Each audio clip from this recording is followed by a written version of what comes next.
ईमानदारी से कहूं तो आज की वीडियो मेरे व्यक्तिगत अनुभव के आधार पर सबसे कठिन वीडियो में से एक है। अभी तक की जितनी भी वीडियो मैं आपके लिए लेकर आता हूं वो सारी अपने अनुभव के आधार पर और अपने ज्ञान के आधार पर ही आपके समक्ष रखता हूं। इन्हीं में से आज की जो वीडियो लोन के रिगार्डिंग है, ये भी मैं अपने अनुभव के आधार पर आपको बताना चाहता हूं कि ये वीडियो आपके लिए बहुत फायदेमंद भी साबित हो सकती है अगर आप इसका सही से उपयोग करेंगे। यदि आप लोन को सही से मैनेज नहीं कर पाते हैं अपने जीवन में, तो यही लोन आपको तबाह भी कर सकता है। हमने और आपने अपने आसपास ये बखूबी देख भी रखा है कि कई लोग जो लोन को लेकर करोड़पति से और करोड़पति बनते चले जाते हैं, वहीं पे कुछ लोग ऐसे भी समाज में होते हैं जो लोन लेने के बाद में अपने और अपने परिवार को रोड पर लाकर रख देते हैं।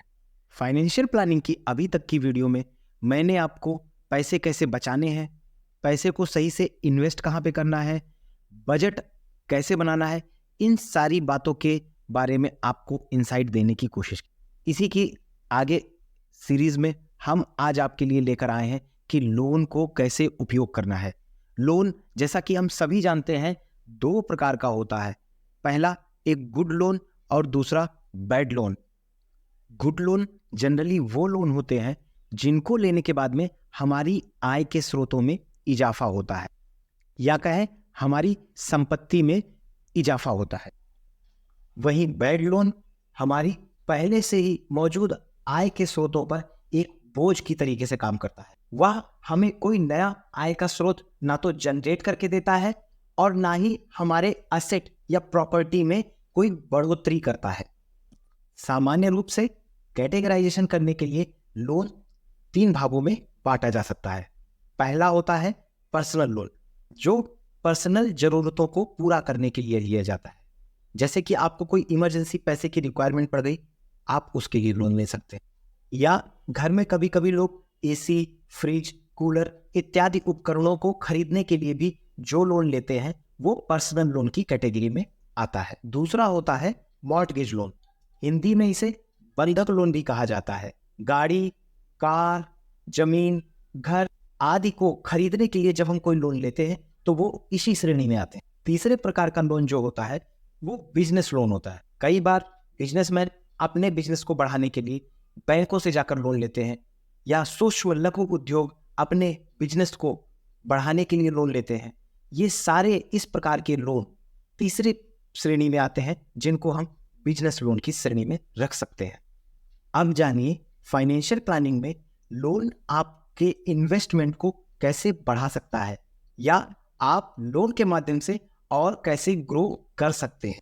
कई बार आपने देखा होगा लोग लोन लेकर जमीन खरीदते हैं या बना बनाया घर खरीदते हैं, जिसको बाद में वो किराए पर उठा देते हैं। ऐसा करने से वो अपनी संपत्ति में इजाफा तो करते ही करते हैं, साथ ही साथ वो मासिक आय के स्रोतों में बढ़ोतरी भी करिए। और यहाँ पर यह बात भी विशेष रूप से ध्यान देने वाली है कि होम लोन में आपको टैक्स में भी छूट मिलती है। जैसा कि हमने आपको पिछली वीडियो में बताया था कि टैक्स आपकी फाइनेंशियल प्लानिंग करते समय एक इम्पॉर्टेंट रोल अदा करता है।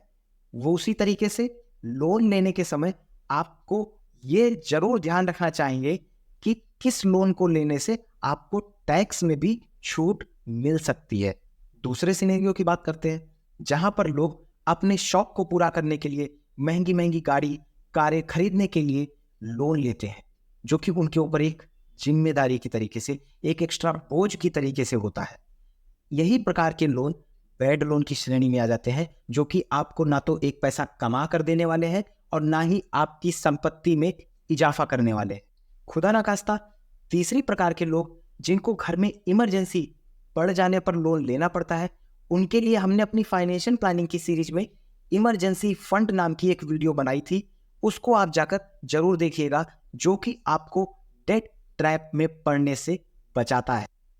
आज के समय में वेबसाइट के माध्यम से, क्रेडिट कार्ड के माध्यम से लोन लेना बहुत आसान हो गया है, और इसीलिए हमारे बड़े बुजुर्ग और साथ ही साथ मैं भी आपको लोन कम से कम या बिल्कुल कहें नहीं लेने के लिए प्रेरित करते हैं। क्यों? क्योंकि बहुत कम लोग ही होते हैं जो लोन का सदुपयोग कर सके या जिनके पास इतनी मैच्योरिटी होती है कि वो लोन लेकर अपनी आय के स्रोतों को बढ़ा सके। तो इसलिए अगर जिस दिन आप अपनी फाइनेंशियल प्लानिंग के बाकी स्टेप्स को पूरा कर ले, उसके बाद ही जब आपको लगे आप अपने परिवार के साथ, आप अपने फाइनेंशियल एडवाइजर से पूरी तरीके से जांच परख करने के बाद ही लोन लेने के लिए अपने कदम आगे बढ़ाएं। आशा करता हूं लोन के फायदे और नुकसान के बीच के भेद को समझाने में मेरा ये प्रयास फायदेमंद रहा होगा। अगर आप हमें कोई भी सुझाव देना चाहते हैं तो आप हमें कमेंट बॉक्स में बता सकते हैं। आपकी कमाई के लिए अपना वक्त निकालने के लिए आपका बहुत बहुत धन्यवाद।